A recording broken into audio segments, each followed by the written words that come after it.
بسم اللہ الرحمن الرحیم۔ عزیز طلباء و طالبات، آج مطالعہ پاکستان کا lecture number 4 second year class کے لیے، lecture number 1 fourth year class کے لیے، اور یہی لیکچر نمبر 1 ہے سیکنڈ ایئر 6 کے طلباء و طالبات کے لیے۔ تو ٹاپک ہے سر سید احمد خان۔ سر سید احمد خان نے جو تحریک چلائی اسے تحریک علی گڑھ کا نام دیا جاتا ہے۔ سر سید احمد خان 17 اکتوبر 1817 کو دہلی میں پیدا ہوئے اور 1898 میں یہ بعد میں فوت ہوئے۔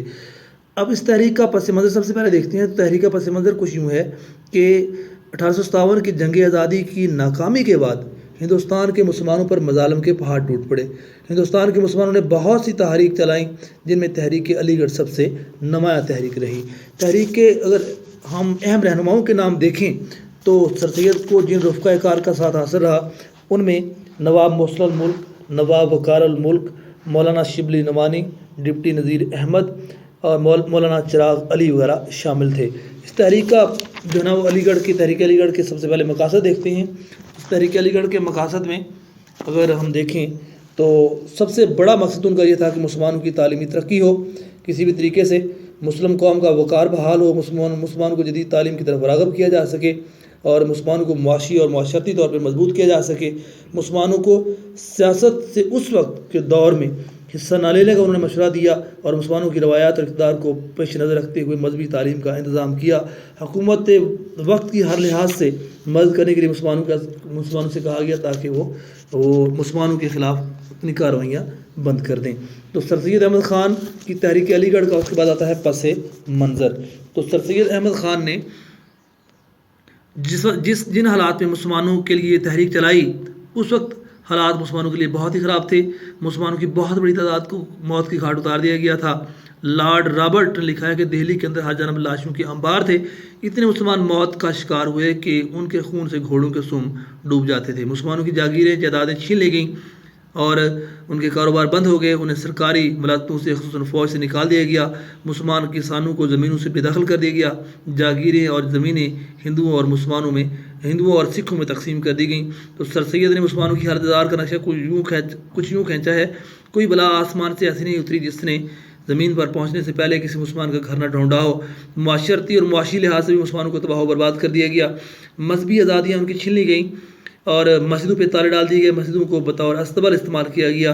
مسلمانوں کی 100% آبادی تعلیم یافتہ تھی اس وقت، لیکن آنے والے کئی سالوں میں وہ تعلیمی سہولیات سے محروم ہو گئے۔ حضور صلی اللہ علیہ وسلم کی شان کے خلاف کتابیں لکھیں گی، مسلمانوں کے مذہب کو مذاق کا نشانہ بنایا گا۔ تو تحریک کا آغاز سب سے پہلے دیکھتے ہیں۔ اس ایسے دور میں جب مسلمانوں کے لیے یہ بہت برا وقت تھا تو لگتا یہ تھا کہ مسلمان تباہ ہو جائیں گے، برباد ہو جائیں گے، لیکن سر سید احمد خان نے اپنی محنت سے کھوئی ہوئی جو عظمت تھی مسلمانوں کی ان کو واپس دلانے میں اہم کردار ادا کیا۔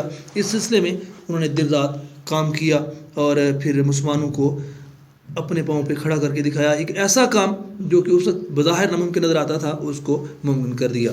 تحریک علی گڑھ کی خدمات دیکھتے ہیں۔ سب سے پہلے آتی ہیں تعلیمی خدمات، کیونکہ یہ تعلیمی تحریک تھی تو سر سید نے مسلمانوں کے لیے تعلیم کی ضرورت پہ بہت زور دیا۔ ان کا کہنا یہ تھا کہ مسلمان اس وقت تک ترقی نہیں کر سکتے جب تک وہ جدید تعلیم کو حاصل نہیں کر سکیں گے۔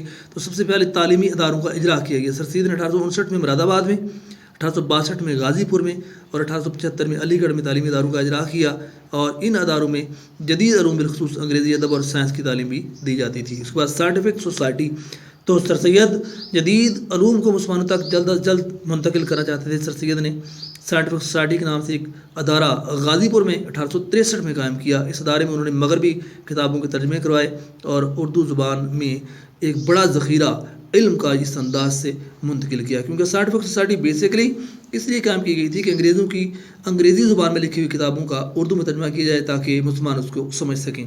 جدید نصاب پہ انہوں نے زور دیا، اپنے تعلیمی اداروں میں جدید نصاب کو رائج کیا، انگریز اساتذہ کی خدمات حاصل کیں، اسلامیات اور مشرقی علوم کی تدریس کا بھی خاص طور پر انہوں نے اہتمام کیا۔ سر سید نے قرآن پاک، سائنس اور انگریزی ادب کی تدریس بیک وقت جاری رکھی۔ علی گڑھ انسٹیٹیوٹ گزٹ، سائنٹیفک سوسائٹی کے زیر اہتمامی 1866 میں علی گڑھ انسٹیٹیوٹ گزٹ نکالا گیا۔ اس رسالے میں تحریک کی سرگرمیوں کی خبریں بھی شائع ہوتی تھیں اور برصغیر کے عوام کے معاشی، سماجی اور سیاسی مسائل پر بھی لکھا جاتا تھا۔ علی گڑھ انسٹیٹیوٹ گزٹ اردو اور انگلش دونوں زبان میں ہوتا تھا۔